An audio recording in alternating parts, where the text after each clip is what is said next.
Greetings and welcome back. I'm excited to talk about my Pioneer deck again, Monoblack Discard. There's been a few changes in the lineup. That gets me thinking, Monoblack Discard is like a really good Little League team. If you want the boring presentation of the deck, click on the link in the description. Otherwise, here we go. Alright, every deck, like every team, needs a good coach. So we have Vraska, Betrayal's Sting. The Bears had Ditka. We got Vraska. Ditka, Vraska. Alright. As with any good team, up and down the lineup, everyone is pretty solid, and anyone can be a game winner when up to bat. So our leadoff hitter in this deck is Knight of the Ebon Legion. The Knight of the Ebon Legion can do it all. It can get on base early, it can get you a home run with multiple activations, and win the game out of nowhere. It also can take out opposing creatures using Death Touch. No matter the time of day, Knight of the Ebon Legion can win you the game. Secondly, batting second is Graveyard Trespasser, another jack of all trades, a 3/3 that could maybe be a 4/4. Graveyard removal, life gain, hard to deal with ward, which also plays into our discard strategy. And so we have Graveyard Trespasser. Batting third, we have the new addition to the lineup, Alcatraz, Alcazats, Deepest Betrayal. This creature also does a bunch on its own. It flies, it has lifelink, it has extra passive discard, and it's quite difficult to deal with when it dies, because it turns into a land and comes back to do it all over again. And batting fourth, we have Shieldred the Apocalypse. Shieldred is a 17-year-old ringer on the Little League team that no one seems to notice. How does this guy exist? I don't need to tell you how stupid this card is, but I will tell you anyways. Single-handedly wins you the game, gains you life, punishes your opponents for drawing. How dare they? And it can also put the lights out pretty quick. If they don't have an answer, you're looking pretty good. Batting fifth, we have Liliana of the Veil. You might be asking, why is Vraska the coach and Liliana is a player? Well, this don't have an answer for that, but this video is kind of already off the rails. So Liliana, it supports your overall plan for discard. It grinds your opponent's hands down. It also is creature removal, great at eating 2-drops and forcing your opponents into top deck mode, while winding up to kill more creatures. Aha! Maybe Lily is like the pitcher with the wind up for the kill. Maybe I should be assigning position players. Well, too late for that, but let's get on with the deck. No one cares about defense anyways, it's all about the offense, just like in real baseball. You aren't getting to the Hall of Fame with your fielding percentage alone. Batting sixth, we have Murderous Rider, Swift End, a new addition to the deck, an upgrade from the previous choice of Infernal Grasp. The thought for adding this deck is I was playing a lot of Doom Foretold decks online and getting crushed, and so we basically have an upgrade to Infernal Grasp with Swift End. You're paying 1 black mana more, but you can also hit Planeswalkers, which is actually a pretty good thing to do in this format as well. It also gives you a 2/3 body with lifelink, so you can gain some life back as well. And also you can just hardcast the Murderous Rider against a mono red deck in hopes that your opponent doesn't have removal and stop them in their tracks. Alright, batting 7th and 8th, we have Unscrupulous Agent and Skullcap Snail. They don't look very impressive, but they can be exactly what you need at the right time. Much like Playing sound fundamental baseball is the goal of a Little League team. Consistently disrupting your opponent's hand is the goal of the discard deck. The effect being stapled onto a 1/1 body can also poke through for some damage, and thanks to power creep, the card gets exiled, so we no longer get punished by helping our opponents put Arclight Phoenixes or graveyard targets in their graveyard.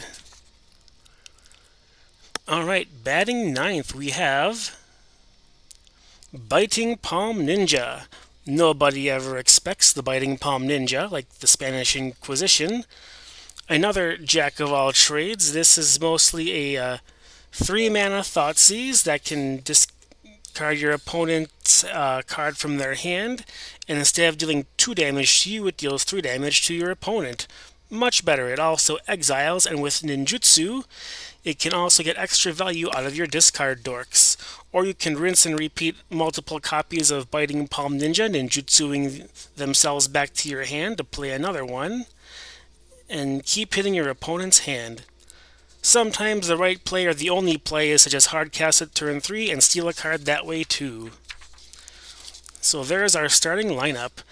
Now, with any good team, we need to have a good bench as well. So who's on the bench? Perhaps the lands, unless you play with your lands in front like a jerk. The analogy doesn't work. But we also have on the bench Hive of the Eye Tyrant. Where are you? So Hive of the Eye Tyrant can also do a lot of things. It is additional graveyard hate, additional menace for a quick clock, also a man land, which is difficult to deal with without spot removal. Then we also have Mishra's Foundry. I don't think this card gets the respect that it does, since Mutavault is the card that's worth the money and this one is not. But this card can grow into a 4/4 and survive most blockers, and also provide a clock on its own. It can also split into 2 attackers if that's what you need to do, is to go wide to get past the blockers. It's also an artifact, so it has protection from Go for the Throat. You should be playing Infernal Grasp anyways. Take that. Next on the bench we have Castle Lochthwain. Castle Lochthwain gets you the cards that you need if you're willing to lose a life. Sometimes you curve out and empty your hand and just draw cards into the night. Sometimes you activate it and lose 4 to 5 life because your opponent is playing control and has no early threats. Either way, get some card advantage. Next we have Agadeem's Awakening, hiding over here, not by the lands. This card is quite the sleeper.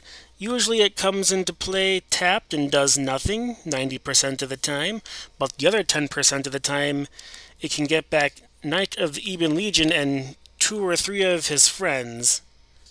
And then all of a sudden you're back in the game. And then lastly there's Takenuma, Abandoned Mire. This is the swamp that isn't a swamp, and you can also get some cards back from your graveyard, like perhaps a Shield Red, because that card's really good, or any of these other cards that might be good. Alright, and lastly we have swamps. Pretty soon there will be a rain delay. Alright, oh, more on the bench in the main deck. Who do we have here? We have, I'll tell you who we have. We have Dreams of Steel and Oil. So we have Artifact Hate in black, Dreams of Steel and Oil. The idea is that instead of running Duress or Thoughtseize, I run this because creatures are more likely to kill you if they're cast on turn 1, 2, or 3 than a instant or a sorcery that's cast 1, 2, or 3 turns. So I'm running this over those other ones. And it also is incidental graveyard removal as well as hand removal that goes to exile, and can also hit artifacts as well. Alright, lastly in the main deck we have March of Wretched Sorrow. Not the most efficient, but very versatile. It can gain you life. It can hit planeswalkers. It can also be the tempo play that puts you over the top for a big attack. It can also remove a threat when you're mana screwed to keep you in the game. It can also keep you alive with life gain to swing back for victory. I think that covers our main board here. So there's our starting lineup and bench warmers. Now we have the extra long bench warmers here. We have our sideboard.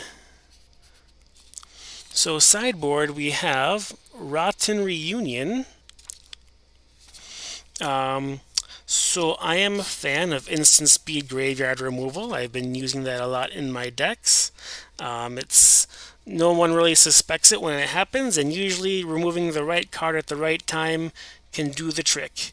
It also, with Rotten Reunion, gets you a 2/2 zombie. You can attack for 2, or you can even ninjutsu it out of the game to put your Biting Palm Ninja into play.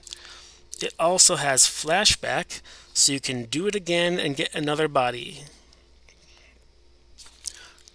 I was talking trash about Duress earlier, but it's in my sideboard to help improve the combo control matchup to take out those win conditions that prolong the game for you. We also have Extract the Truth, another versatile card.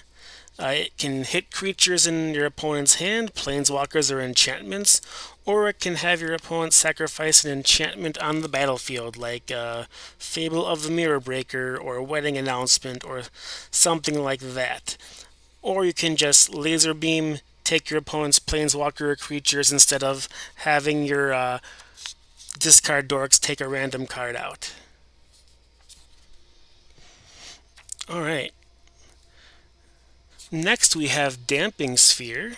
So Damping Sphere is there for Lotus Field, as well as Ashiok is there for Lotus Field as well. Where are you, Ashiok? Show up on the screen here like you don't know what that card does already. So these cards are pretty standard fare hate cards for Lotus Field, which is popular in the meta. I've also found that Ashiok is useful against Beseech the Mirror and Court of Calling, which also see play. And it's also graveyard removal, so it does a lot as well. And then rounding out the sideboard we have, if you haven't already seen, we have Malicious Eclipse. This card is there to try and shut down those overly aggressive decks and banish them all into exile. And then also we have 3 of the Extinction Event, another fantastic exiling board wipe that sometimes becomes a one-sided board wipe as you destroy all your opponent's creatures and your best creature can live.